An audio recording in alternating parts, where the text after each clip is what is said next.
Well, now that your palate has been sufficiently cleansed, I'm about to shit in it all over again. I present to you Candace Owens speaking with one of, if not the, leading comedians of our time, Greg Gutfeld. Contributing. What does it say to you about the political climate and just the media climate in general that your show took off so quickly? I think it's a microcosm of what happened with Fox in the mid-90s. When Fox came in, there was this open space and they just destroyed, MSNBC, CNBC, and CNN. The late night comedy world's the same way. Remember, they have all of these shows. And in a lot of ways, Disthrun, both of these people are poop fish. They're essentially taking the bites of the rocks and attempting to turn it into comedy, only to poop it out. And then we can then use it as a nesting spot for our own comedy, where we can laugh at them, thereby enriching the ecosystem and allowing various other people to thrive. This space. So we jumped into the space. That's the most obvious thing, is that you always go where people aren't being served. Mm-hmm. And I think that's key. In terms of the quality of the show, and also going back to the five, what works is what nobody else is doing, and that's teasing. Like, everybody's so scared of everybody else, whereas I sit down and I'll make fun of people on the five and encourage them to make fun of me. I'm the butt of more jokes than who I target. I make really weird comments about myself, and I think that. Yo, my dude, Gutfeld. I don't think I've seen a single joke on Gutfeld. I think maybe one time I laughed at a joke. One time. You don't see that in these other shows because maybe their egos are too big or they're just too clueless. Or they're not writing anything and they're just propagandists. Yes. I actually have a clip of the late night host that you are dunking on currently. And this is, I guess they got the call, the propaganda call, and we're focused on climate change. So let's take a clip at this. Let's take a look at this clip. Tonight, I'm partnering with other late-night hosts to bring you stories about climate change, because climate change is slowly making the planet uninhabitable. It's the #1 issue we face. Tonight, we're teaming up with all the other late-night shows to talk about climate change and the coming apocalypse that will follow if we continue to do nothing about it. It's going to be fun. It's going to be a really fun night. And yes, there are other issues that are all very important: the pandemic, systemic racism, income inequality, immigration, gun violence. But here's the thing, if we don't address climate change, none of those issues will matter at all. I mean, if there's one thing that could get humans to jump into action, it would be the prospect of absolutely no sex. Because trust me, the first time we can't have sex because of the heat, people are gonna lose it. I'm just gonna be there like, what do you mean my penis is overheating? All right, shut it down, everybody. Planes, cars, Bitcoin mining, everything. Until this bad boy gets back up, we're going Amish, everyone. Later in my show, I'll be chatting with Bill Gates about his book, How to Avoid a Climate Disaster. And tonight, our show will have a closer look with pretty sweet climate jokes, and then an interview with the U.S. Special Envoy for the Climate, John Kerry, who, interesting fact, James, I used to play on SNL. We're not going to hammer you with scary stories. Wait, is this his live reaction to watching these clips? What is he doing right now? What? Look, James Corden is fine, everybody. He's fine. He's fine. He's fine. I wouldn't watch any of their shows, but he's fine. Like the fact that this was the hottest summer on record here in the United States, which is true. Americans treat climate science like soccer. Yeah, but none of this is really cringy. It's just like moderately sincere, please don't kill the planet. We know it's out there and it really matters to the rest of the world, but no one can make us care.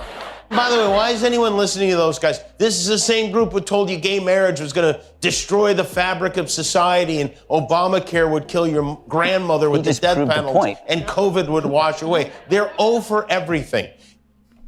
This is so funny. I can't imagine why you're crushing them in the ratings, because nothing makes me laugh harder than penis jokes and the climate change. Yeah, first off, while you were playing that montage. Yeah, no one laughs at dick jokes in comedy, Candace. That's true.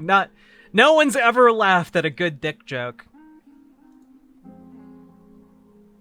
You could hear a pin drop in this audience. Okay, it's just not funny. Everybody's just sitting here going like, okay, what are we watching? It's objectively not funny. And I like how Kimmel's examples actually prove that he was the hysterical person. He goes, these were the people that said gay marriage would kill everybody. These are the people that you throw mom off a cliff. He goes, no, that sounds like you with climate.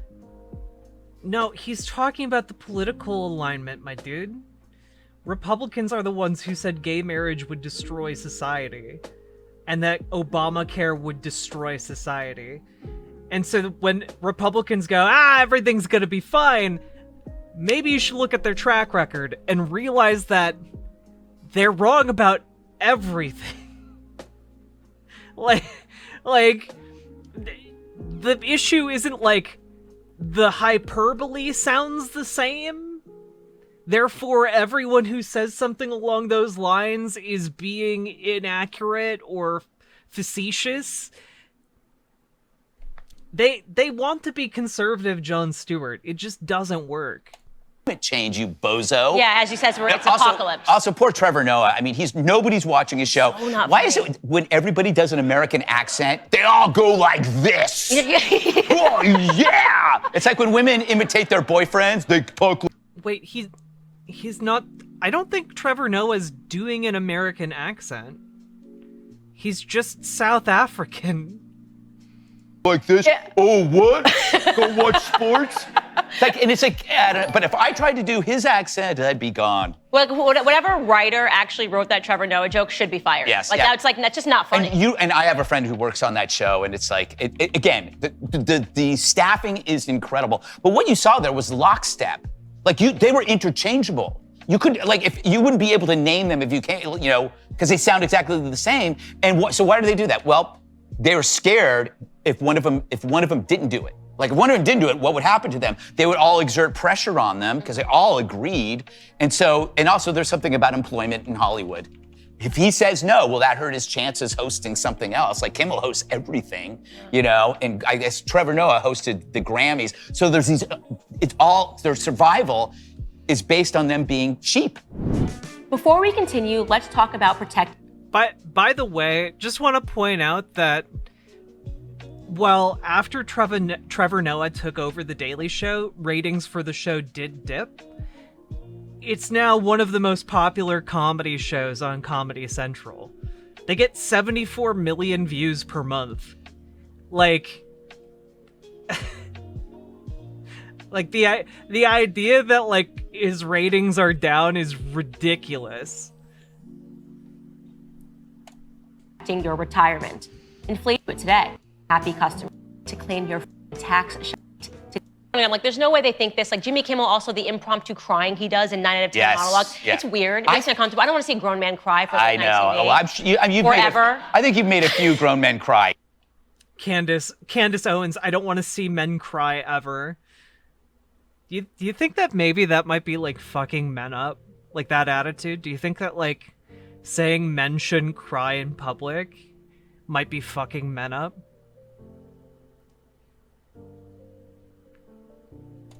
I can't. The day you got married. Oh, that was sweet. Oh, you have a sweet side. I knew it. I do. It's about this. Yeah, the only acceptable places and times for people to cry, in these people's opinion, is when you get married, the birth of your child, and when somebody dies. Big, but it's under my calf. But yeah. I would think it was so weird if the CEO of Daily Wire was like, here's what's coming down the pipeline. You, Ben, Michael knows. Everyone must say the exact same thing to say about climate change. We write our own shows. We have different opinions. We debate. We fight. That's what makes it fun, you know? In fact, it's among the... Really, you all have different opinions. I would love to see evidence of that, because I've literally seen zero disagreement between everyone. Maybe one time on the boys club after show where Michael Knowles was like, hey guys, what if we just did fascism? And everyone was just like, I don't know about that one, champ. Exia Ross, that's exactly what I'm talking about. For those who don't know, the Daily Wire has these backstage hangouts where like all of the men sit around in like leather armchairs smoking cigars and drinking whiskey and talking about like the state of America. And it's basically just all of them like complaining that gays are allowed in now. But then like Dave Rubin is there and they're like, I mean like, but like you're one of the good ones, Dave. Like, on the right, you have the most interesting fights because we refuse to agree because part of our DNA is to be disagreeable. Right. And oftentimes, the people who are the smartest people tend to violate the norms of agreeableness, right? Boring people, you can't find smart people who are, I mean, I guess you can't. Yo, Meridir, thank you for subscribing. Scientists, but really interesting people are going to color outside the lines. Right. And you've been doing that since you started. Yeah, I don't mean to. I just can't you get it. You don't even color inside the lines. I'm not even on anymore. the paper. I'm honestly, I'm like, it's just completely ridiculous. But I do. What does that mean, Greg? What does that mean? She's literally just reading out of the playbook of Thomas Sowell. I think they do. I think some of them do believe. I'm looking at the picture of them right now on that little thing. Like, look, what is this picture? I don't, Why are you kissing a globe? Doesn't that look like the world's creepiest children's TV show? Yes, yes. Why are you kissing a globe? Because it's a night about global climate change. Wait, it literally says right here, one planet. That's why there are 3 globes in the picture. And a solar panel. And a tree. What? Like, what do you... I don't know. Have these people... I mean, these people have literally complained about the Muppets, so... I don't know. I was just about to say, like, would you be upset if there was, like, a globe in a kid's television show? James Corden in the green jacket. He looks really good. Look, look, okay, here.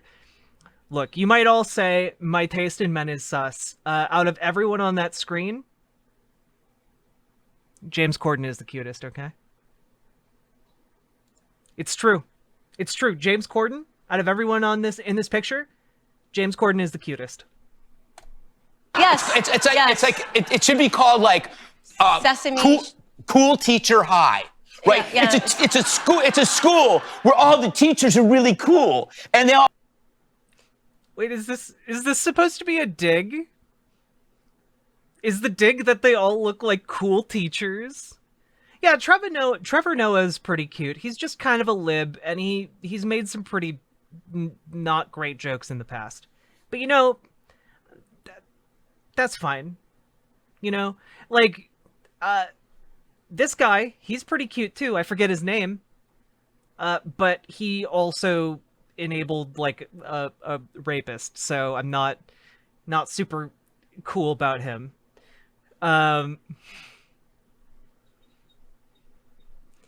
Who did he enable? I forget who it was. I just remember that like there was testimony that like he'd seen like a fellow comedian with underage girls. And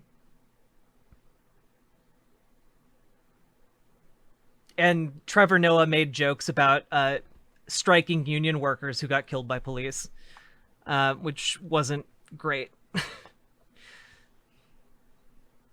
Yeah, oh, Jimmy Fallon. Yeah, Jimmy Fallon's, like, legit would just, like, do a show with a fascist.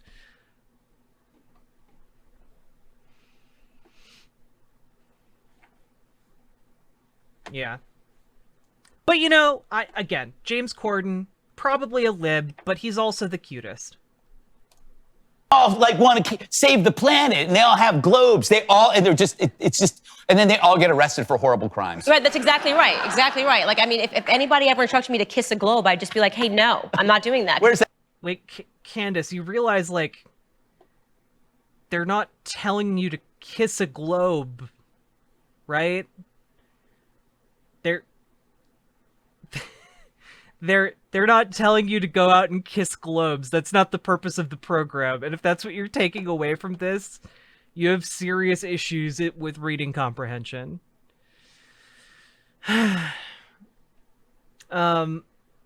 Also, like, well, it's true. I'm gonna guess about half the people in this picture will eventually be convicted of some kind of, like, horrible crime. That's true, but that's just true of all comedians. So, like, Greg Gutfeld has, like, a 50-50% chance of having somebody imprisoned in his basement for the last 14 years. That globe, Ben. It's been around. Yeah, it's totally weird. The That climate was a great joke. alarmism and Not even a laugh. I said that globe's been around. oh, I got it. Ha ha ha ha ha. Greg Gutfeld is so good at comedy, he has to call attention to his jokes that are bad. Ha ha ha ha ha. I got it. You don't get that stuff on those other shows. Well, you can actually. Trevor Noah, you can definitely get that on his show. We will get back to the show in just... There have been 2 advertisements in this 10-minute long video. This is insane. Because there was a time when, I guess it's not sad for you because you've obviously found this hole, but there was a time where late night TV was so funny. Like, I remember Jay Leno growing up, and like it became just so overtly I'm way older political. than you. Early Letterman was amazing. He's been kind of my inspiration, the early Letterman. He actually had a morning show at 11 a.m. and then they moved it. The stupid pet tricks, the stupid human tricks, the guy who lived under the set. Chris Elliott used to live underneath the set, come out. They had the Panicky Man. They had these weird kind of surreal characters, and he could do anything he wanted. And then he kind of moved to CBS, and things started to change. Carson was great. You weren't even born. How old are you? You sound like a dinosaur. I'm 78. It's amazing if you drink blood, what can happen. No, but it was but it's getting. These people aren't doing comedy. No, it's not. This is not comedy. Yeah. Telling dick jokes is definitely not comedy. Says, I don't know if either of these people have ever been to a comedy club, but everything that they're saying is not comedy is definitely going on in comedy clubs. I've never said I'm a comedian. I'm an editor. I was an editor-writer. I've edited Men's Health and then stuff and Maxim. So I never say that I'm a comedian, but I do it better than they do it. That's pretty sad. Do you, though? Because I don't think you do. Thanks for joining me on this segment. Okay, that was it. All right, well,